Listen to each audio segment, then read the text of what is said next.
Well, after a jury found Sean Combs guilty on 2 of 5 counts, the lawyer for Cassie Ventura, the key witness for the prosecution, is speaking out. Ventura gave an intense 4-day testimony where she said Combs routinely assaulted and psychologically abused her. Variety senior TV features editor Emily Longeretta is here to talk about that and much more. Welcome back, Emily. Thank you so much. Emily, let's start off with this. What did Cassie Ventura's lawyer have to say? Yes, so he just released a statement. Doug Wigder, who has been her attorney since the beginning, talked a lot about that she really paved the way for a jury to find him guilty of those charges. Now, here's the statement here. Find him guilty of transportation to engage in prostitution. By coming forward with his experience, Cassie has left an indelible mark on the entertainment industry and the fight for justice. This case proved that change is long overdue, and we will continue to fight on behalf of survivors.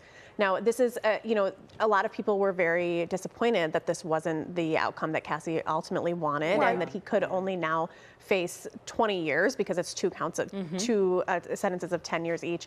But this is really showing that, her team will stand behind her and support her no matter what, and will continue to support any claims that are made against him. Absolutely. We're still waiting for a press conference, of course, and following the aftermath of the trial. Absolutely. Let's get, though, now to Jennifer Aniston. She's starring in a new show that's billed as heartbreaking and hilarious. Is this the one that's named after the book with the crazy name? Yes. Okay. I actually wanted to read this book because the title is so insane. Yes, the title. So this is Jeanette McCurdy, who became famous on iCarly, wrote this book a few years ago, I'm Glad My Mom Died, and it's about her relationship with her mother, who was very, I think narcissistic, I've read. Narcissistic, complicated. The book is extremely funny, but also heartbreaking. She really was able to walk that line. Jennifer Aniston will play her mother in this. Interesting. She will serve as the co-showrunner, which will be very interesting for Jeanette McCurdy, who has always been known as an actor and, of course, now an author, to be stepping behind the camera. I think she's going to kill the role. I'm a huge Jennifer Aniston fan, I'll watch. It'll be very interesting to see who they cast as Jeanette. There you go. Yeah. Okay, Emily, what happened with Keith Urban during a radio interview? I heard it stunned the host. This is pretty crazy. So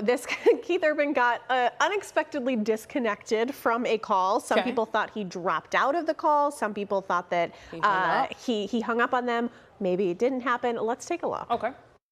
I watched a movie with her and Zac Efron recently, Family Affair, and I thought, that's a good one. What does Keith Urban think when he sees his beautiful wife with beautiful younger men like Zac Efron having these beautiful love scenes on TV and radio? Oh, why has that happened? What's just happened here? He's disconnected from Zoom.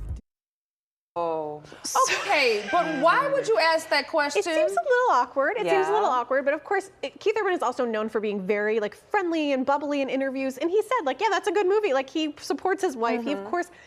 So there has been some claims, some sources claim that he did not cut it off. This just got disconnected. Who knows what happened? You know what? If he did cut it off, I'm not mad at him. I feel like it went too far across the line with his wife. The thing about love scenes that you perform is one thing as an actor, but if you're asking, what do you think about your wife's love scene? And then the loaded thing with the younger guy. Don't cross that line. You know what? Some people deserve to be hung up on, Emily, but not you. Thanks for being with us this morning. Emily, thank you. Always good to have you. For more information on Emily and Variety, you can go to KCALnews.com and click Seen on TV.